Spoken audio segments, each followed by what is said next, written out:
Grace, ang iyong mantra o word na napili ay paglago or growth. Sa tingin mo, ano yung one specific instance sa iyong buong stay dito sa bahay? During the nominations, binibigay ko po talaga yung honest na opinion ko. Hindi ko po talaga masyadong pinapakita yung side ko na malungkot.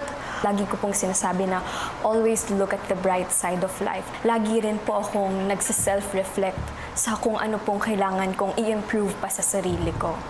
Of course po, lagi naman po kami nararamdaman na strong na emotion, pero hindi naman po kailangan ipakita palagi yon.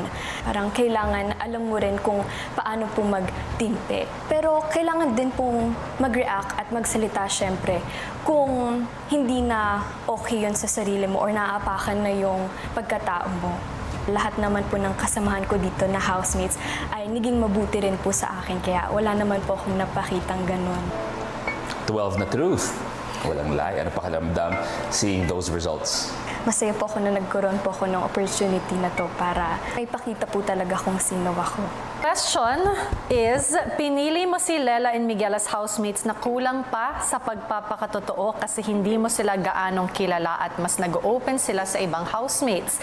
Bakit mo pa hinintay na sabihin yan pag time na mag-nominate? Gusto ko lang naman po sabihin kung ano po talaga yung nafe-feel ko dahil gusto ko rin pong makatulong sa kanila. So, hindi ko naman po inintay talaga yung pagkakataon na yun para lang sabihin sa kanila yun. Nagkataon lang po na yun po talaga yung nararamdaman ko and gusto ko pong sabihin sa kanila. Siyempre po, mas naging happy po ako dahil mas narinig ko po yung honest na opinion ni Daddy. So, simula na nag-change po talaga ako at nag-self-reflect po talaga ako. Medyo pinagsisihan ko po yan. Kaya ngayon po, bumabawi po talaga ako sa mga taong napili ko. Alam ko po na medyo nalungkot rin po silang marinig yun.